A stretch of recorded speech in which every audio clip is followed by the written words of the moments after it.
Hey guys, this is DFD, aka Dark Frozen Devs, back with another Kamihime project video. Now, this one is a video I meant to get out sooner, but unfortunately some things have popped up, so it's a little bit delayed, so I apologize on my end.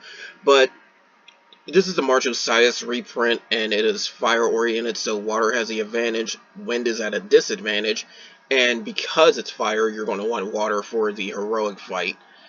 I've already tried the heroic fight with different elements and different methods. I'm unable to do it because my teams aren't strong enough or I'm using the wrong element in general. So I wouldn't expect a heroic video from me until later on when this reruns through heroic record. But right now, this is a very good Adoan if you haven't had her. You may want to you might even want a second copy of her, but she is a very good Adoan, and on top of that, this reprint has changed some things, so there's definitely some new stuff to pay attention to. First and foremost, the item list to get, I will suggest that you get as much of this stuff as possible. The only exception would probably be the energy seeds and the half elixirs, and of course the soul points if you don't really need them. Reason being is because of the fact that the SR weapons are weapon skill fodder, but they should be last priority. Same case with any SSR weapons you may not use. On top of that, guaranteed SSR if you get 10 of those 1/10 tickets, so that's obvious to go after them. Dragonic Eye Shards, the Green Cores, the Gotcha tickets, of course, the Adoan I've mentioned. The books is definitely a big one too, because if you are trying to level up your Kamihime and you have a lot of them like I do, or even a very noticeable amount, I would say at least a good 200, maybe 300, because everybody can get that far just from free pools, depending on their luck. But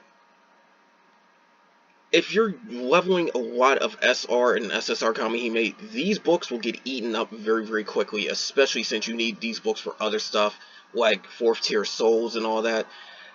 You will want to get these books, because they really are a resource that tends to go pretty quickly, depending on what you do. And a big thing I mentioned about leveling your Kamihime is the fact that there's recently been a Summoner Summit, which is a special stream they do all the time. I don't know if I've mentioned this in a previous video, but there's a mechanic that's going to be here much later on. I don't know when JP getting it, but it's based on it's based on the levels of your Kamihime. So the more levels you have on your Kamihime, the better. It's long story short, it's going to be pretty much more stats based on the levels. So it's kind of like a bonus. If I was to put it on as simple terms as possible, it sounds like something that would be like the master system for souls, where if you level up a soul, it gives a permanent stat increase to all other souls. So that said, you're going to want to level up your Kamihime now. Get them as high as possible. Thankfully, our Kamihime don't need these books, but SR and SSR is going to need these books. I don't know if Awakening is a factor, but if it is, then Awakened Kamihime is going to need both types of books anyways, because they use both silver and a lot of the gold ones. So, books are much more important, I would say that now. Also, of course, Magic Jewels, I don't need to say much about that. So, if you want to be honest, there's a lot of the stuff to grind out. I would get the SSR stuff and the Gotcha tickets first. Probably the Magic Jewels along the way with that as well. But the cores, you may want to start stocking up on those, especially later on with a trade mechanic we'll get. You want Dragonic Eye Shards as well. And then on top of that too, of course, the books. Of course, if you need them, the SR weapons for more weapon skill fodder. There's a lot of stuff you're going to want, because there is so much more things along the way that really influences grinding all this stuff out. Now then, as for the fights themselves, Ragnarok Plus has been added. Need to be rank 71 to challenge it. They recommend 53,000 combat power, but it's really dependent on what your weapons are, because I have about that much combat power on my water team, and they still got halfway through heroic. So that's the thing. And they could clear heroic if I had more HP. So I probably could still get a heroic video out. It just need to get more HP very, very quickly. However, with heroic, you will not see it until you're rank 100 and you've done Ragnarok Plus. So there's that. Heroic is optional, so don't feel obligated to clear it. But if you want a challenge, go ahead and try and do it. Now then, the enemies themselves more or less follow the same like layout with at least with the boss, where she'll do random 3-hit nukes in normal mode. Raging, she'll do AoE, and at the very beginning, if there's no burst strengthening, she'll end up doing that. In which case, she'll up her own burst damage, which is what those are officially called, and then it'll also grant a lot of charge turns to her. So be very, very careful of that. Whenever she uses her normal or raging nuke, she will lose this buff, so keep that in mind. It's going to be very, very powerful. It can hit you for quite a bit of damage if you're not too careful, and especially the normal one if it hits a single Kamihime. So definitely prepare some protection against fire, or just protection in general, so you don't take too much damage. Depending on the difficulty, it will determine the HP she has, but the orb count seems to be 5 regardless of difficulty. So that's something to really know. But given the recommended grind points now, Ultimate is 1.5 million. Ragnarok is double that at 3 million. And Ragnarok Plus is quadruple that at 12 million. Also with Ragnarok Plus, the first enemy has 3 million HP. It will give itself a triple attack up boost, along with an immediate 2 times normal attack on the second turn. Now, there's a chance that it can still normal attack twice, so this can be 6 hits if you're really like unlucky and don't stay on top of things. So be careful of that one. The second one is 2 million HP. It gives a lot of damage to one character when it has its full orbs. And then if you use any red skills, it's also going to do the same thing. But it's going to be to the entire group. So if you're going to use any red abilities, make sure to do it when it's either going to die or you're going to end up finishing the fight. So that's something to know. If you can protect yourself against it, that's another good time to use red abilities, but you have to pay attention to the color of the skills you use for that one. Third fight, 2.8 million HP. It puts attention to a character, which means the random hits is more likely to sit up and smack somebody. So that's something to worry about. Now, while you're not taking damage from its burst, it does, however, makes its trigger, which happens every single turn, possibly target a character and just really knock their HP down. So that's another case of trying to take them out pretty quickly. Now, Heroic. This is an interesting one. This is going to be the lowest HP Heroic we've seen so far, and on top of that, it's going to be the lowest one for a long time. There's a reason for that.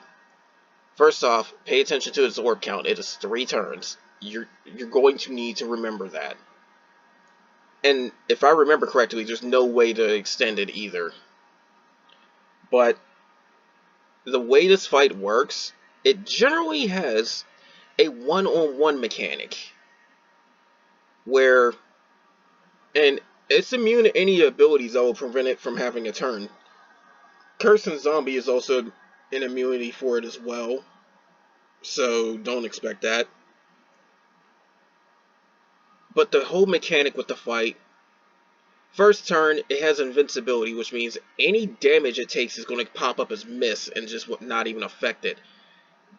This also means that your normal attacks will not gain any burst, so if you're trying to get any burst gauge out of the first turn, know that normal attacks will not give it.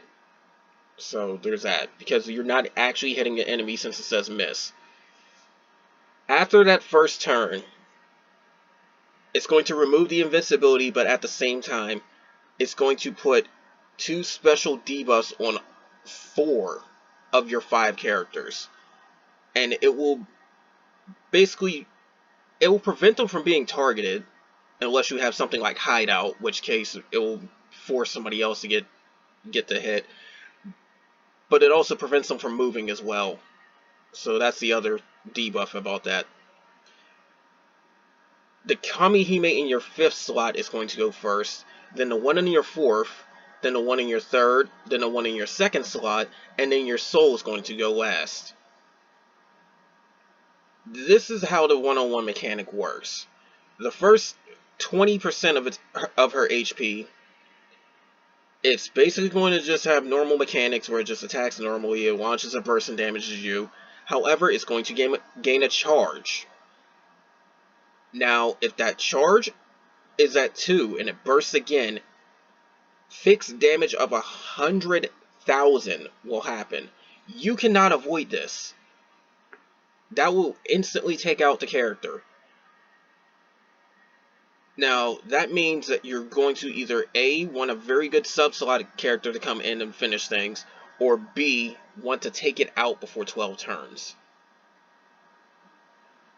Now, you can remove the charge, so that's something to know. You can actually erase the charge buff. And then on top of that, you can also reduce the orb count if you have a character that can do that. So those are 2 strategies that could work in order to help you out. Just be careful if it has 2 charges and it's at full orbs. That means it's going to pretty much finish off the character. Now, second part of the fight, which is the 80% to the 60% basically, it's going to increase its defense power, but at the same time, when it hits a character, it's lowering their attack power. But there's no charges at the same time. It will still do more damage with its burst. It's not going to be one-shot range, but because of the defense and the attack thing, this fight can drag a little bit, so be careful of that. The third part of the fight, the enemy's burst is going to gradually increase in power unless you can activate a combo attack, either a double or triple attack. Characters that can really boost their rate, or characters that can force themselves to get a combo, those are the ones you want to use for that. So they'll be your 3rd position characters. If you let this really build up, it will get in the one-shot range of dealing about, well, not necessarily one-shot if you have enough HP, but 25,000 damage. That's a lot to try and take on, so be careful with that one. I've personally seen that.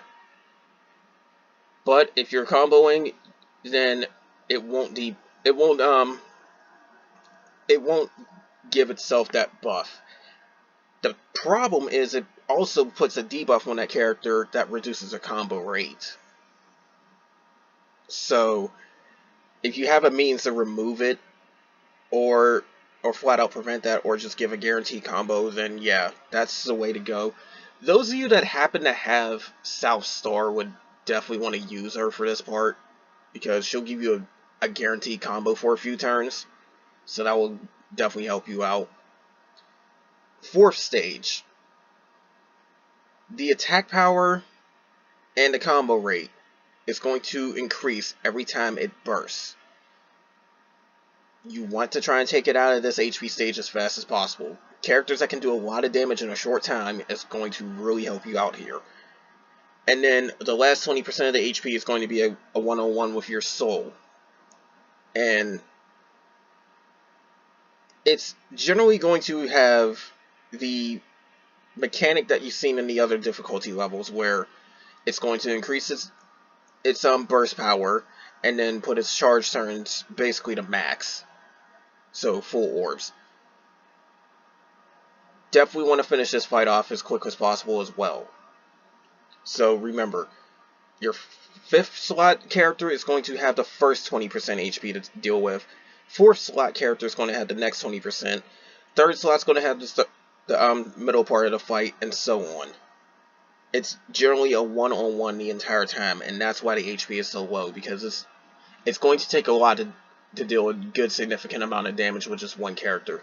So generally each character's got to handle about 6 million HP. Assuming that you don't lose anybody.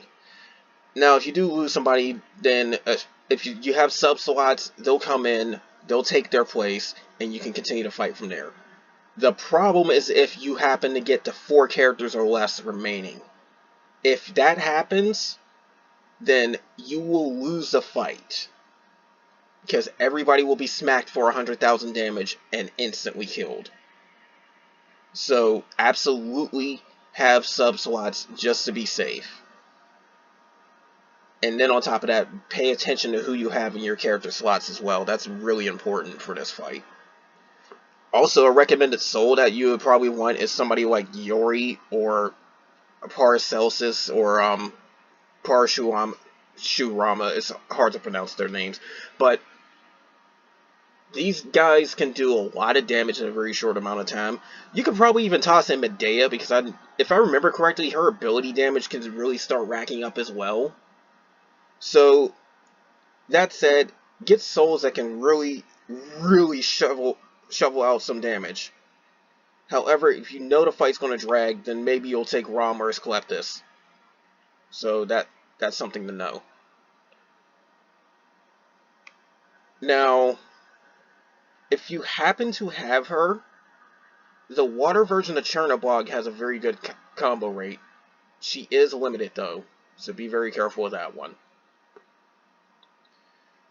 The first stage, it's recommended to use characters like Xiaotane, Dogda. They say Yuki Nagato as well, that can eliminate buffs. So characters that can more or less delay the 100,000 damage. That's something to know. Now, healers are very good for the second part. So they recommend Aphrodite or Nike. There's other healers that you can also use that would probably help you out here, but they're limited. So keep that in mind. Now, the 4th stage, it's recommended that you do not use characters that can damage themselves. So that's something to really pay attention to. However, if you have characters that can dish out a crap ton of damage very, very quickly, that's a good place for the fourth part of the fight. So 2nd slot characters. But this whole heroic is just one-on-one with different mechanics. It's almost like 5 different fights in one. So that's something to really pay attention to. Of course, they recommend Leviathan. They recommend Dragoons. Tiamat can help you out for some barrier damage, because honestly, you're not getting smacked that hard. It's possible to clear this heroic with a team that has 15,000 HP. So you're really not getting smacked that hard normally. You just have to worry about the enemy burst. And then if you have enemies that can, if you have Adolans that can debuff enemies guaranteed, they might even be helpful as well. So that's something to know. And then an Idolan that can up your combo rate can go a long way for the 3rd part of the fight. So they even suggested Aratron. I know Monogarmer is one that can do it. Southstar guarantees you combo. It starts off with guaranteed double, but it will eventually become guaranteed triple, and also gain more turns of effect as you strengthen her. But either way, she's going to help you out for at least 2 turns when you use her. Just make sure that you use her at a good time, because you only get to summon Southstar once if you have her. But anyways, getting into this other stuff as well. If you have previous materials from this, you can trade them in order to get the the gold item, because a lot of these events are trying to convince everything to one item that you trade for instead of having to deal with like 4 or 5 of them.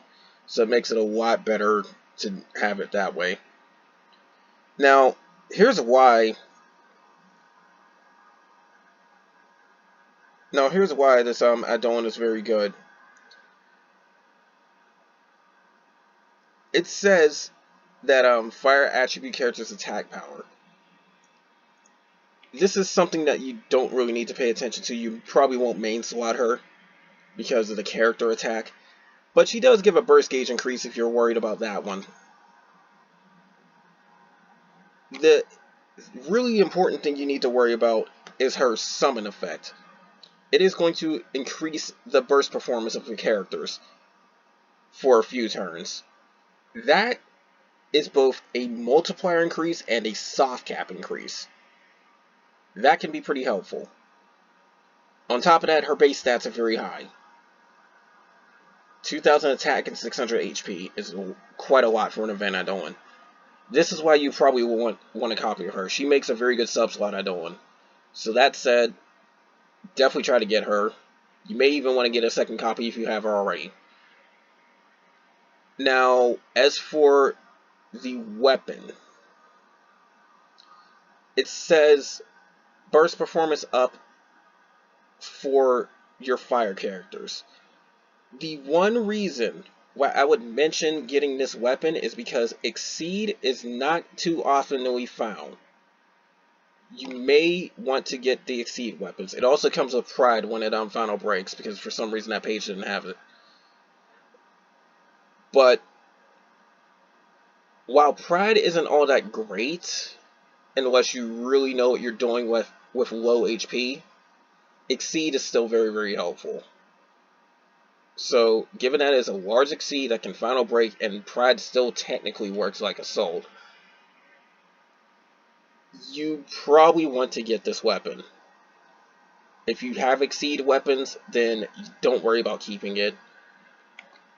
But that alone makes it worthwhile. And if that's not enough Exceed for you, the Axe also gives it along with Defender.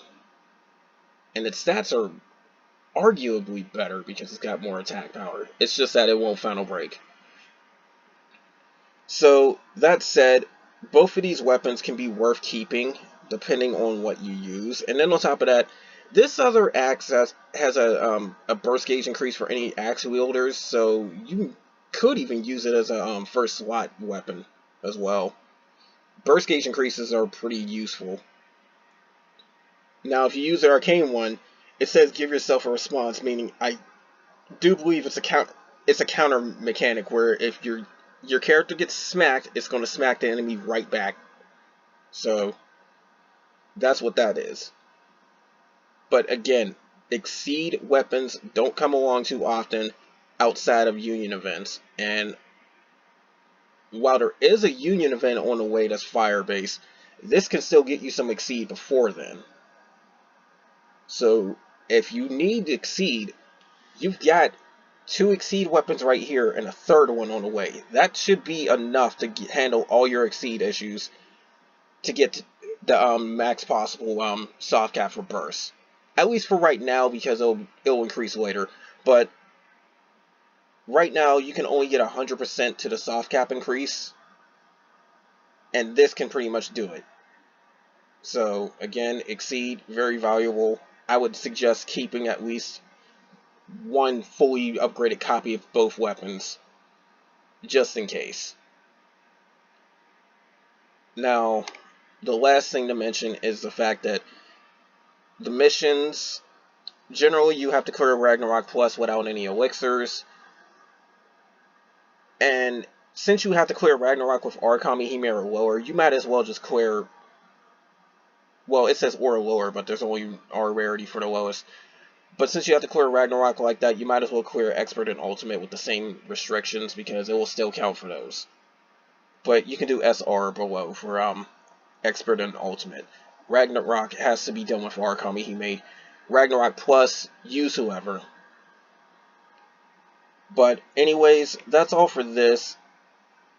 Again, these little grimoires are going to be much more important later on, so I think they're actually getting more and more worth as things progress.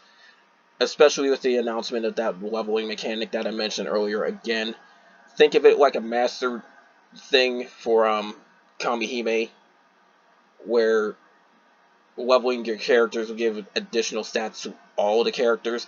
I do believe it's the same element, but it's still something you want to take care of. But anyways, that's all for this. More of this will come soon, and if I happen to get enough defender for my water team, expect a heroic video. But anyways, that's all for now, guys. Take care.